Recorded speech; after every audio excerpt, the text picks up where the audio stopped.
Como é bom ver os homens se juntando para ouvir a palavra de Deus.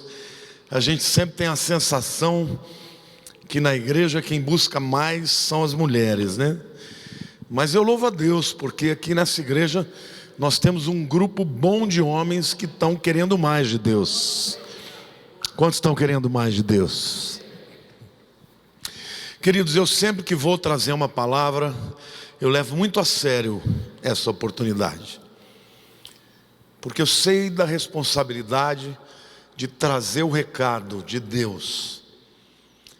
Então eu sempre peço a Deus que não seja aquilo que eu penso, o que eu acho, mas que eu possa discernir aquilo que Deus quer compartilhar com os homens hoje. E Deus tem falado comigo que esse é um tempo em que as pessoas estão muito abatidas, onde tem muito desânimo. Não é verdade, gente? Porque você olha para fora, você vê uma perspectiva ruim, né? Muda o governo, a gente acha que vai melhorar, mas aí aquela pessoa que você votou, que você acha que é o melhor, às vezes toma atitudes que você não espera, a imprensa se levanta. Ou seja, nós estamos numa guerra, a verdade é essa, é uma guerra. E o que eu fico pensando é que às vezes o comportamento dos homens cristãos não é muito diferente do que a gente vê lá fora. Pessoas abatidas, com medo do futuro, dinheiro curto, dificuldade das portas de emprego, gente perdendo emprego, e parece que a água começa a subir, né? E as pessoas começam a ficar com temor. Querido, antes de eu começar a falar do tema mesmo, porque o tema da palavra que eu quero trazer hoje para vocês é o caminho da maturidade. Hoje eu quero dizer para vocês que quando você lê a Bíblia, o mesmo Deus que criou todas as coisas, que criou o universo, é um Deus que tem um propósito excelente de segurança. O destino que Deus tem para a tua vida é um lugar de segurança na sua presença. Então eu quero começar dizendo para você que você não tem que ter medo. Não tem que temer o mal, não tem que temer o diabo, não tem que temer as circunstâncias, não tem que temer o problema da economia no Brasil, porque nós temos um Deus que está acima de tudo isso. Amém? Mas refletindo um pouco sobre essa questão de como as pessoas enfrentam os problemas, algumas de uma maneira mais madura, com mais tranquilidade, com mais garra, outras apavoradas. No meio disso aí surgem muitas mentiras, né? Surge até aqueles pregadores e aquelas igrejas que aproveitam da dificuldade para vender facilidade. Aí prometem uma vida sem problemas, desde que as pessoas deem dinheiro. E isso tudo é balela, porque quando você vive a vida cristã, você percebe que o fato de você ser de Jesus não afasta os problemas. Eles existem. Eu quero começar lendo com vocês 2 Coríntios, capítulo 4, versículos 8 e 9. E o apóstolo Paulo diz assim, 2 Coríntios 4, 8 e 9: em tudo somos atribulados, porém não angustiados, perplexos, porém não desanimados, perseguidos, porém não desamparados, abatidos, porém não destruídos. Essa é a promessa de Deus para a tua vida. Vai haver tribulações, vai haver problemas, porém nós não vamos viver debaixo de angústia. Amém, irmãos? Porque pessoas que vivem angustiadas são pessoas que acham que estão por sua conta. A música que o Marlon cantou nos ensina a descansar em Deus. Amém? Deus está cuidando de você, meu querido. Deus está cuidando da tua casa. Você pode estar desempregado hoje, mas isso não é o fim da história. Você pode estar vivendo um momento difícil financeiramente, mas isso não é o final da história. Aliás, Deus está querendo te ensinar a confiar nele a ponto de você ter alegria na tribulação. Porque quando vier a bênção, você vai dizer: eu já sabia. Você não vai louvar pela bênção que chegou, você vai louvar pelo Deus que prometeu, que é fiel para cumprir. Amém? Glória a Deus. Paulo teve naufrágios, açoites, humilhações, prisões, mas ele olhava para as tribulações de uma maneira totalmente diferente de um homem carnal. Ele dizia assim lá em Romanos 8,18: porque para mim, eu tenho por certo que os sofrimentos do tempo presente não podem se comparar com a glória a ser revelada em nós. Amém? Diga assim: Deus é bom em todo tempo. Deus é bom. Mas o que faz que a gente olhe para os problemas e muitas vezes tenha um comportamento imaturo? O que determina a nossa reação para com os problemas é baseado em 3 coisas: experiências passadas, circunstâncias presentes e um filtro de autoimagem errado. Vamos repetir? Diga assim: experiências passadas, circunstâncias do presente e um filtro de autoimagem errado. Eu quero começar a falar sobre experiências passadas. Eu ouvi um testemunho de um pastor contando que na sua igreja ele tinha um casal que foi acampar. E eles foram para um lugar, até tinha um guia, né, que explicou para eles como é que era a região. Eles falaram: olha, aqui tem muita cobra, mas vocês não se preocupem, porque elas não são venenosas. E aí o marido que tinha fobia de cobra, porque ele tinha sido picado na infância por uma cobra venenosa, ele falou para a mulher: vamos embora. E a mulher virou para ele e falou: você é um homem ou um rato? Porque quem tem medo de cobra é rato. Então ele resolveu ficar. E aí ele quis dar uma de bambambam, né? E resolveu fazer uma caminhada para reconhecer o lugar. E era um lugar montanhoso assim. E ele estava andando num caminho e de repente ele olhou para o lado, tinha uma cobrinha andando. Ele não teve tempo de pensar, ele deu um salto no precipício de 15 metros. Ele chegou de volta na cabana, né, todo ralado. E a mulher: bem, o que aconteceu? Não pude evitar, apareceu a cobra. Eu não consegui lembrar que ela não era venenosa. Eu pulei lá para baixo e caí rolando. Ou seja, o passado dele, o trauma que ele teve no passado, acabou determinando que ele aumentasse o problema. Era uma cobra pequenininha, não era venenosa e não ia fazer nada de mal para ele. Mas por causa de uma experiência do passado, ele cometeu um erro grave. Será que tem alguém aqui que teve alguma experiência muito ruim no passado que ainda te acompanha hoje? Talvez tenha sido uma quebradeira, né? Uma falência, uma bancarrota, uma concordata. Talvez tenha sido alguma experiência muito ruim que mudou a sua vida, mudou a história, mudou as circunstâncias, mas você continua com esse fantasma do passado. Deixa eu te dizer uma coisa: esquecendo-me para as coisas que para trás ficam, avançando para as que diante de mim estão, prossigo para o alvo, pelo prêmio da soberana vocação de Deus em Cristo Jesus. Gente, vamos amadurecer. Não pode ficar olhando para trás, ficar chorando, lambendo a ferida. Ai, porque Deus, porque minha mãe não me amou, porque meu pai não me amou, ai, porque isso, sabe, tem muito crente nheco-nheco. É gente que não quer se livrar. Não quer se livrar do passado, dos problemas, das culpas, dos medos, das dores, das rejeições. Você é filho de Deus, meu querido. Você é amado por Deus. Para de olhar para o passado. Jesus já te perdoou. Amém? Glória a Deus. O problema daquele homem não era a cobra, era a maneira como ele via as cobras. O problema daquele homem não eram os problemas, mas era a maneira como ele olhava para os problemas.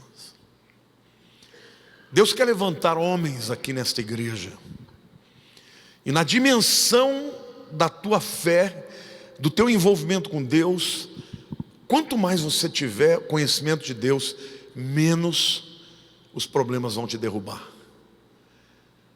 O mundo tem problemas mesmo. No mundo inteiro tem problema, gente. Jesus disse: o mundo jaz no maligno. Você não está vivendo em férias. A vida não é o que uma criança pensa. A gente fala de maturidade.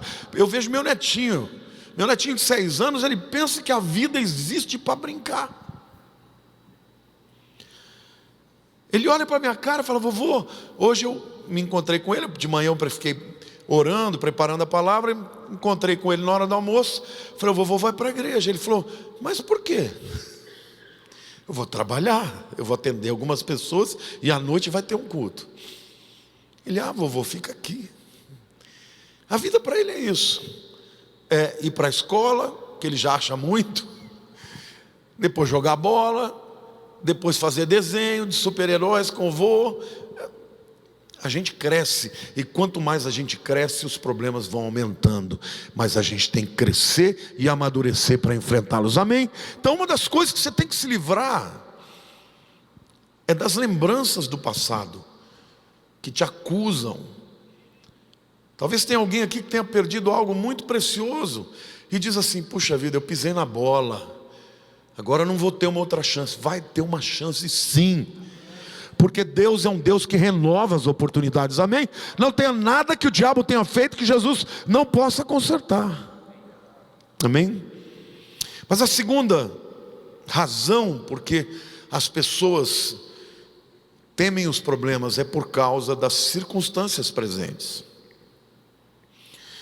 E a gente tem que aprender a enfrentar os problemas de agora com maturidade.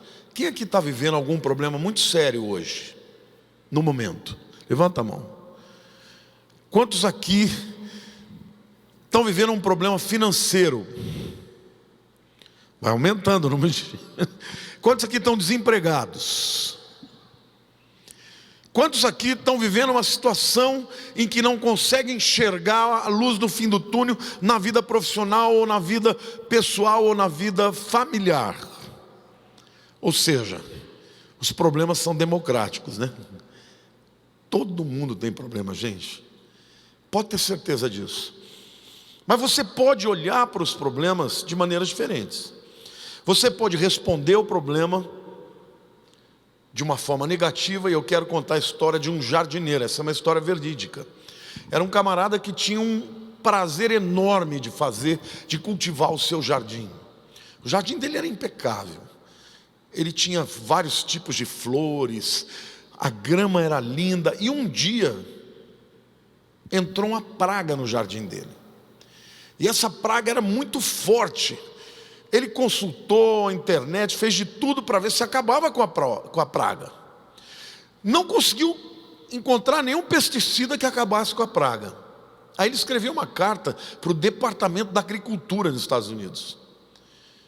Tirou foto, mandou o nome da praga, e eles responderam assim: olha, essa praga é muito resistente, você já usou tais e tais pesticidas? Já. Não aconteceu, devolveu a carta, né? Não consegui eliminar. Aí veio a resposta: então acostume com ela. Quando você perceber que ela cresceu, você vai e arranca. Você não conseguiu acabar com a praga, acostume com ela. Quando ele recebeu aquela notícia, ele ficou indignado. Falou: quer saber? Eu vou acabar com esse jardim. Acabou com o jardim. Está assim de gente, irmãos, que porque não sabe lidar com o problema, acaba com o jardim que Deus te deu. Acaba com o casamento, acaba com a empresa, acaba com o seu ministério. Por quê? Porque o problema vem e as pessoas esperam que ele vai ser solucionado. E tem coisa, gente, que não vai ter solução enquanto você estiver vivo. Vocês sabiam que o apóstolo Paulo tinha um espinho na carne? E ele disse que ele orou para Deus 3 vezes. E ele mencionou aquilo como se fosse uma coisa extraordinária, né? Gente, orei 3 vezes.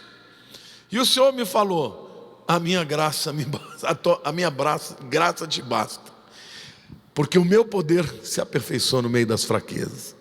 Aí eu falei: poxa Deus, 3 vezes ele está se gabando porque ele orou 3 vezes? Não, querido, porque Paulo, quando orava, ele acreditava na primeira.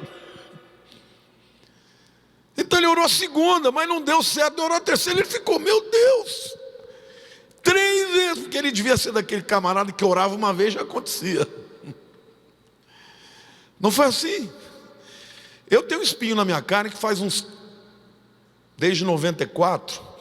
É uma pessoa da minha família, irmãos, que me odeia, que me persegue, que faz de tudo para me destruir. Eu já orei umas 300 vezes para Deus: Senhor, muda o coração dessa pessoa. Até que chegou uma hora eu falei: quer saber, Deus, eu não vou mais sofrer, não vou mais chorar, não vou ficar mais triste, eu vou seguir adiante. O que eu faço? Eu oro por ela todos os dias. Eu abençoo, digo: Senhor, ela está desejando o meu mal, eu desejo o bem da vida dela, eu abençoo. Por quê? Porque Deus me enche de graça. Agora eu vou ficar chorando? Então quero te dizer, tem problemas que vão passar, tem outros que não vão passar. E o que Deus está dizendo para você é que Ele te dá a graça para vencer mesmo nas dificuldades. Amém? Quem aqui tem algum espinho na carne? Gente, espinho na carne não é brincadeira não, viu? Você já andou com espinho no pé? Não é aquele probleminha não. Espinho na carne é aquele que não sai, que permanece, né? O que Deus está te dizendo: olha, não acabe com o seu jardim por causa da praga. Cultive o seu jardim e acostume-se com a praga. Amém? Nós podemos ver também o problema de uma forma diferente. E aqui isso eu li num livro, durante a Segunda Guerra Mundial, um jovem soldado foi destacado para o deserto da Califórnia. E ele era recém-casado, levou sua mulher, tinha uma casinha bacana, só que ele logo foi para o fronte de guerra. E a esposa ficou ali, naquele lugar desértico. E ela não gostava do lugar, não gostava do deserto, não gostava do ermo, não gostava do calor, não gostava de nada. E um dia ela ligou para a mãe dela e falou: mãe, eu vou embora desse lugar, eu não gosto de nada daqui. O que a senhora acha? A mãe dela falou assim: olha, tinham 2 prisioneiros. Um olhou pelas grades e viu a lama, o outro viu as estrelas.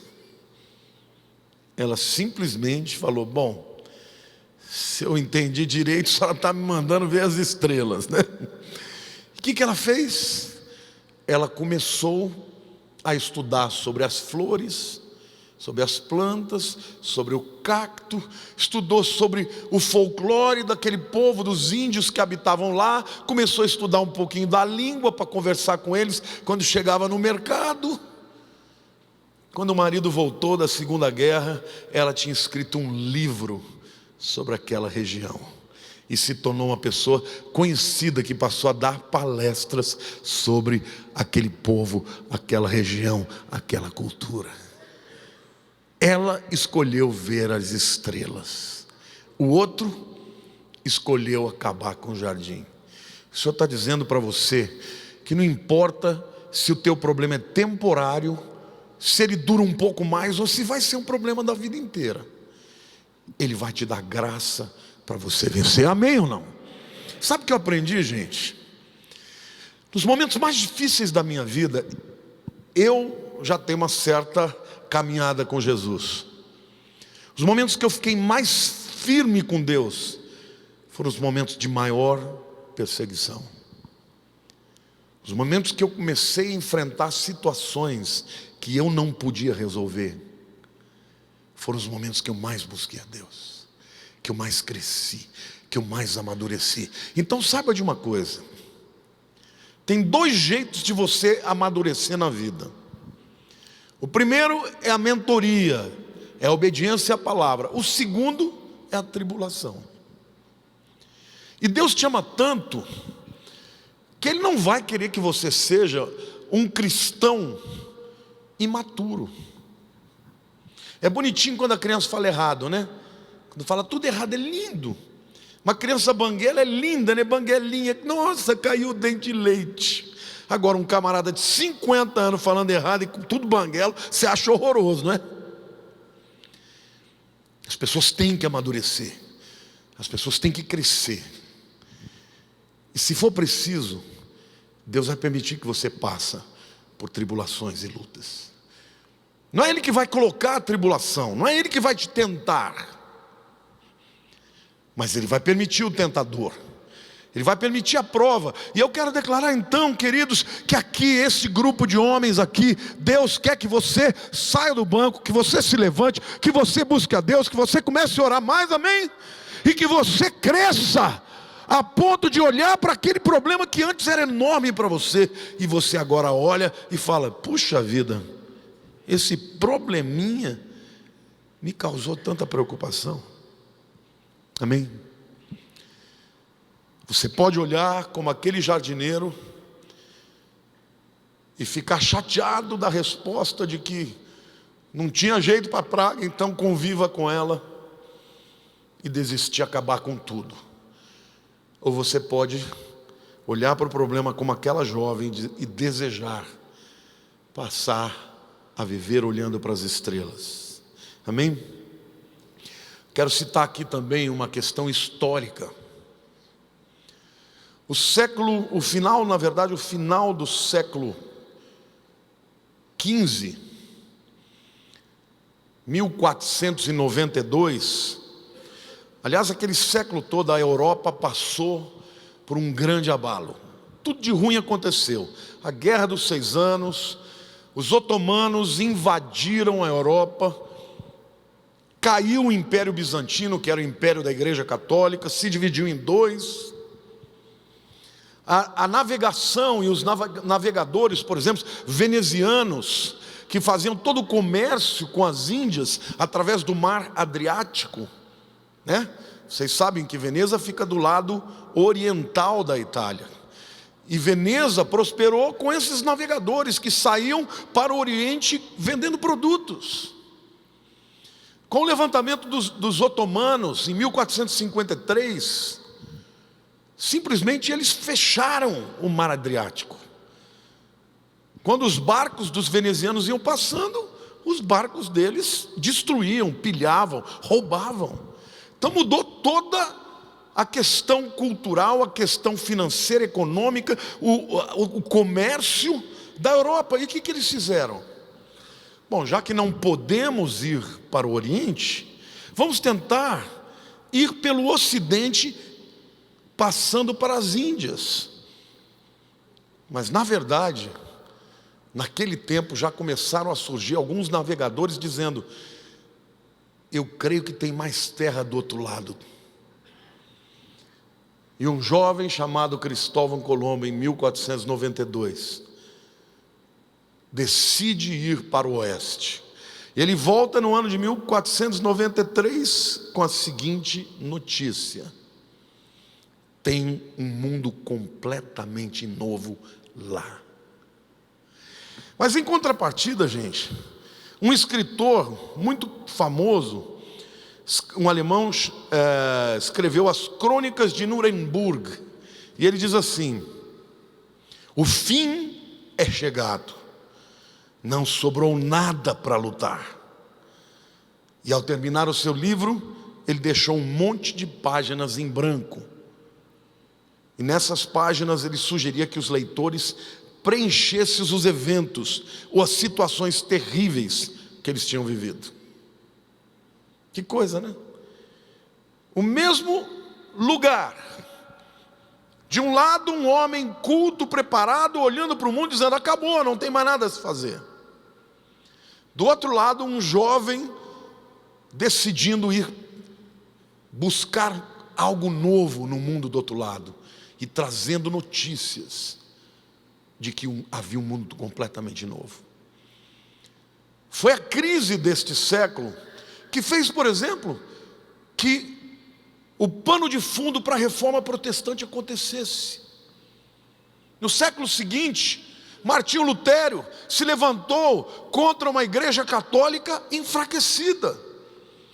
Por que Martinho Lutero se levantou contra a igreja católica?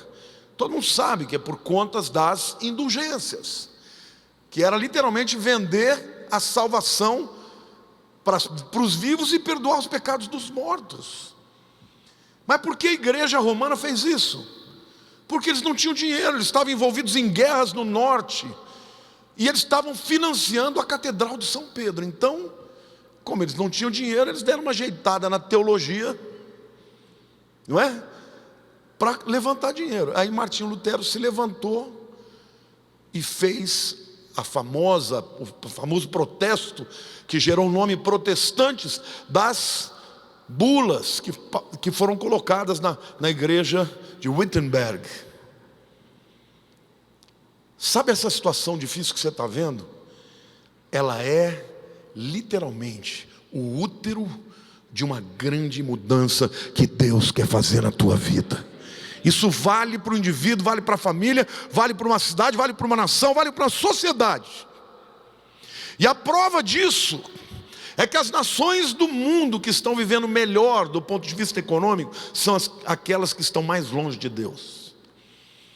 Então eu quero que o Brasil melhore, quero muito, mas eu quero aproveitar esse tempo que a economia não está tão bem, mas o povo está com fome de ouvir falar de Deus. Então, querido, não olhe para as circunstâncias como se não tivesse mais jeito. Tem jeito. Deus está trabalhando. Ele vai realizar algo novo na tua vida, amém? Porque Ele é o Senhor de tudo, Ele conhece the big picture.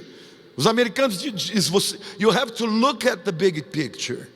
Você tem que ver o quadro todo. Você não pode olhar só aquele pedacinho que é a sua vida, que é a sua circunstância. Deus está no controle, e Deus é bom, e Deus se importa com você, e Ele quer que você levante a cabeça, amadureça e use do limão para fazer uma bela de uma limonada. Amém? Glória a Deus, pode aplaudir se tem vontade.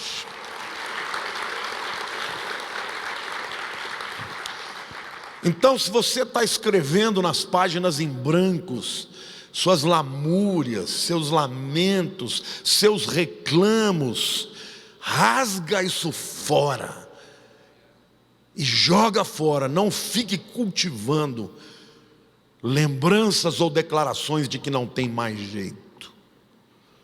Amém? E por último lugar, a gente lida com os problemas de acordo com a autoimagem. Pessoas que têm uma autoimagem negativa não resolvem problemas. Você conhece aquele tipo de gente? Ó vida, ó dor, está chovendo, está muito calor, está sol. Tem gente que é assim, irmãos. Existem povos assim. Eu me lembro que quando eu fui a primeira vez para Portugal, se tem algum português aqui, senão eu já paro já. Nascido em Portugal? Ah, então você já não é mais. Então eu posso contar. O povo português é o povo mais cordato que eu já vi. Eu nunca fiquei num país onde eles fossem tão amorosos com a gente. Eu fiquei impressionado. Fiquei um mês viajando Portugal pregando, só ficando na casa dos irmãos. Eles são muito educados e muito acolhedores, mas eles são mais ou menos assim. É o tempo inteiro reclamando de alguma coisa. Eu saí de lá e falei, gente, esse povo é um povo pessimista. E não é à toa que Portugal, que é a nossa nação mãe, tem 11 milhões, a capital de São Paulo é maior do que Portugal. Porque ninguém cresce se não tiver uma visão positiva. Se você não tiver uma visão positiva do teu negócio, ele vai quebrar. Se você não tiver uma visão positiva da tua família, ela vai de mal a pior. Se você não tiver uma visão positiva do teu Deus, você vai sempre caminhar por medo e jamais vai experimentar as possibilidades de um relacionamento com Deus Todo-Poderoso. Amém? A autoimagem, ela é muito importante para que você tenha uma relação madura com os problemas da vida. Quanto mais frágil a pessoa é, maiores são os problemas aos seus olhos. Sabe, gente, os problemas não podem te paralisar. Eles podem até te impedir de avançar por um tempo. Mas quem pode te paralisar não é o teu passado, não são os seus pais, não é o Brasil, não são as circunstâncias. Quem pode te paralisar é você mesmo. Eu fico pensando, como hoje nós estamos vivendo um tempo onde as pessoas fogem dos problemas. Eu vou muito para os Estados Unidos, chego lá, eu vejo um monte de brasileiros, engenheiros, psicólogas, trabalhando do quê? De faxina, de consertos gerais. Nada que isso seja, vamos dizer assim, que desabone alguém. Mas por que não fazer isso no seu próprio país então? Se você está disposto a fazer qualquer trabalho, então faça no teu país e acredite no teu país para que ele possa crescer, amém, gente? Eu acho bacana você poder dar 2 passos para trás em algum momento da vida e não desistir do trabalho, porque tem gente que fala, não, esse trabalho eu não pego. Tem hora que você tem que pegar. Mas não seja uma pessoa que foge, que não enfrenta os problemas por causa de autoimagem. Ok? Como nós nos vemos também determina o que sonhamos, o que buscamos. Sabe, gente, eu já percebi uma coisa, que pessoas que não têm foco, que não têm propósito, que não têm sonhos, que não têm metas, são pessoas que não superam problemas. Eu vou dar um exemplo para você. Se você, quantos aqui são pais? Se você tivesse que lutar para que o seu filho que está com uma doença incurável pudesse ser tratado, pudesse sobreviver, o que você faria? O que você faria? Qualquer negócio? Sim ou não? Você sabe que no meio da favela não tem depressão? Quando o camarada tem que lutar para conseguir comer, não dá tempo de ficar deprimido. Deprimido é doença, depressão é doença de rico.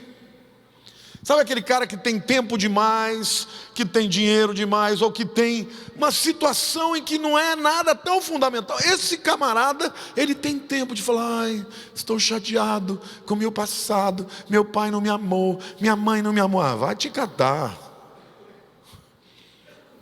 Na hora que o problema real aparece, as pessoas se levantam. Por isso que é comum você ouvir falar de pessoas que têm trauma de guerra, ou estresse pós-traumático. Mas na hora do vamos ver não tem trauma não, meu irmão. Na hora do vamos ver você levanta, você faz o que tem que fazer, amém ou não? Então, isso é por quê? Porque quando você não tem um foco, você não tem que lutar por algo, você não tem um sonho que você quer realizar, você não acredita em algo, você se permite ser derrubado. Mas quando você tem sonhos, quando você tem alvos, quando você tem foco, quando você tem necessidades, você se levanta. A gente sabe que o corpo, quando você está diante de um grande perigo, ele secreta adrenalina. Adrenalina, quando você, por exemplo, está diante de um leão, ou diante de uma coisa que te causa medo, literalmente você sente as mãos frias, O coração acelera, na verdade, a adrenalina está mandando o sangue para suas pernas, para você correr mais rápido, ou então para você ficar mais forte. Você ouve falar de mães que levantam carros para tirar um filho de baixo. Por quê? Porque na hora da necessidade você encontra uma força que você achou que você não tinha. Querido, Deus já proveu para você, tanto física quanto emocional, quanto espiritualmente, uma força para vencer qualquer que seja a tribulação. Amém, igreja? Glória a Deus. Mas para isso você tem que ter um foco.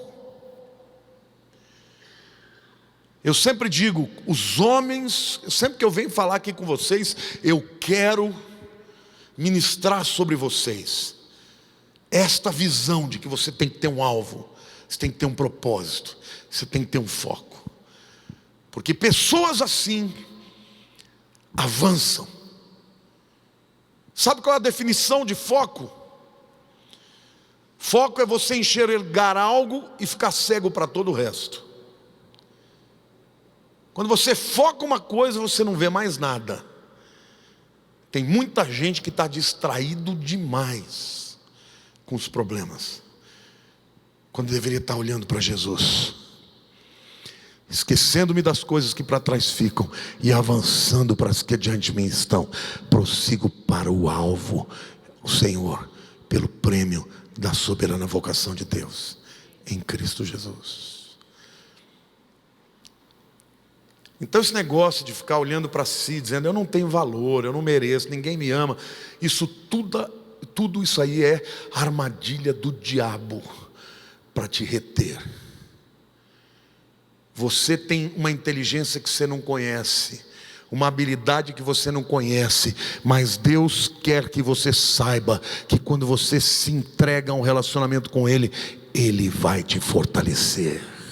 E muitas vezes serão as batalhas que vão fazer de você uma pessoa mais madura. Bendito o Senhor que nos adestra as mãos para a batalha e os nossos dedos para a guerra. Amém? O indivíduo que começa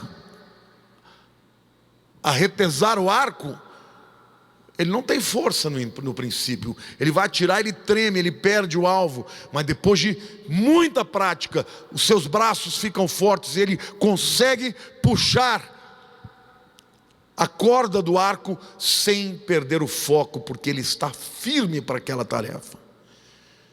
Você está passando por alguma dificuldade hoje, você está olhando para as circunstâncias, o Senhor está te dizendo, sou eu que estou te fortalecendo para algo maior. Agora você tem que parar de olhar para os seus problemas. O Pedro, que está ali, fica de pé, Pedro. Na última célula que a gente teve, ele até vai na próxima vez, ele que vai dar a palavra aqui, ó, eu estou convocando. Ele deu um testemunho tremendo, irmãos. 2007, né? 2007 ele era sócio de um supermercado, pequeno supermercado, o negócio faliu. Não vou contar tudo, porque senão é spoiler, né? Mas ele não teve nada além de um consultório pequenininho da sua esposa, que tinha acabado de ter seu primeiro filho. E ele foi para lá. E nós estamos 12 anos depois, né? O Pedro Henrique tem 12, né? 12 anos depois. Hoje Deus fez com ele, posso falar? Ele é dono de uma rede de clínicas odontológicas. Porque Deus faz assim. Às vezes você tem que dar 2 passos para trás. E se submeter a algo que ele foi ser, na verdade, o secretário da mulher dele. Para poder pôr comida em casa. Talvez se ele olhasse com um olhar negativo, ele não quer imaginar o que Deus fez na vida dele. Eu quero dizer para você que aqui dentro tem um Deus que ama a sua vida e que Ele quer fazer coisas grandes com você, mas Ele precisa que você queira também, Ele precisa que você deseje também, Ele precisa que você seja capaz de olhar para as estrelas e não para a lama, Ele precisa que você seja capaz de literalmente manter o jardim, mesmo com as ervas daninhas, amém? Agora, você pode sentar e chorar e ficar reclamando da vida. Problemas sempre existirão. A palavra de Deus é clara quanto a isso. A diferença de ser crente e não ser é que o crente sabe que ele não está sozinho, que ele tem um Deus no céu que é maior do que os problemas, que é maior. Querido, você não sabe o que vai acontecer com a tua vida amanhã. Nós não temos controle. A Bíblia diz que eu não posso acrescentar um côvado à minha vida. Um côvado é 45 centímetros. Eu não posso acrescentar na caminhada da vida 45 centímetros. Mas eu sei que tem um Deus que me toma pela mão direita, que me ama, que me salvou e que tem grandes propósitos para mim. Então não tem sentido você olhar para trás. Deus quer que você olhe para cima e para frente. Porque para cima é onde Ele está, e para frente é o caminho que Ele prepara para a sua vida. Amém? Então, que o seu olhar para a vida, para os problemas, não seja pautado, e nem marcado, nem fundamentado no seu passado. O que passou, passou. E também não deve ser pautado pelas circunstâncias do presente. Porque se está bom, pode melhorar. Ainda que haja algumas intercorrências de tempos piores. Mas o que Deus tem para você é que você creia que com o Senhor a tua caminhada é de glória em glória para a glória do Senhor. Amém? E por último lugar, não dá para ter uma autoimagem negativa. Se quem te criou é o Criador perfeito, você não é uma obra ruim, de pouco valor. Você é uma obra-prima, inacabada. Jesus ainda está esculpindo a sua vida. E aquilo que você vai ser motivo de glória para o nome dEle. Amém? Eu queria que você fechasse seus olhos.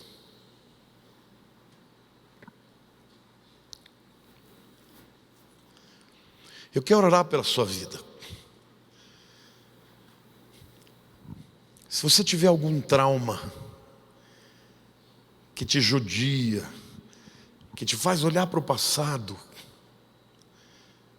que te acusa, algum sentimento de fracasso, desamor, rejeição, hoje é dia de você entregar para o Senhor, porque varão, Deus te chamou para ser cabeça e não cauda. Deus te criou para ser a imagem e semelhança do Criador. Portanto, Deus não te chamou para ser uma pessoa acabrunhada, apequenada, uma pessoa tímida que não consegue revelar os seus dons, os seus talentos e a sua capacidade. Deus quer potencializar isso tudo. Mas você não pode ficar olhando para o passado. Então, se você hoje quer receber essa unção na tua vida, na tua alma, levante do teu lugar em nome de Jesus. Fique de pé. Se você está vivendo hoje algum momento nessa circunstância, alguma dureza, alguma dificuldade tão grande, que você está desmotivado, que você está triste, está desanimado, já não consegue olhar mais para frente e achar que vem coisa boa por aí, hoje Deus quer mudar também a tua visão e o teu olhar para o presente. Então levante do teu lugar em nome de Jesus. E por último eu quero orar pelas pessoas que olham para si e se acham sem valor, sem talento, sem brilho. Você não sabe o quão importante você é para Deus. Põe a mão no teu coração. Senhor, em nome de Jesus, agora eu quero orar. Eu quero orar para que o seu Espírito Santo faça uma obra de restauração na vida dos teus filhos. Senhor, em nome de Jesus, é o Senhor que quebra as cadeias. Senhor, em nome de Jesus, é Espírito Santo, Tu és aquele que vem e conforta o nosso coração. O Senhor é aquele que, ó Pai, que revela, Senhor, aquilo que está no nosso interior, ó Pai. Eu declaro agora que o Teu trabalho na vida destes homens é prepará-los para a grandeza, porque Tu és um Deus grande, e uma obra Tua é grande, Senhor, e o Senhor não criou nenhum de nós, a não ser para a grandeza do Teu nome. Não estou me referindo, Senhor, a riquezas, eu estou me referindo, Senhor, a uma vida relevante. Eu estou me referindo, Senhor, a uma vida, Pai, cheia do Teu Espírito, cheia de alegria, cheia de convicção, Senhor, em nome de Jesus. Por isso agora toca na vida destes homens, Senhor, que eles saiam do casulo, que eles desabrochem, que eles desenvolvam os seus talentos, Senhor, que eles mudem a autoimagem e que eles mudem a maneira de ser em relação ao mundo, porque as pessoas estão à procura de pessoas confiantes. E aquele que caminha contigo anda em confiança e em certeza. Senhor, muda o seu olhar. Senhor, muda o seu coração. Senhor, muda os seus ouvidos. Senhor, muda a sua boca, as suas declarações, para que onde eles estiverem, Senhor, eles possam exalar o Teu perfume. Onde eles estiverem, Senhor, eles possam exalar a esperança, Senhor, que abrirá portas. Eu declaro que a Tua promessa que diz: eu abrirei um caminho no deserto, rios no ermo, o Senhor está abrindo na sua vida, para a glória dEle, em nome de Jesus. Para a glória dEle, em nome de Jesus. Aleluia. Você pode aplaudir o Senhor?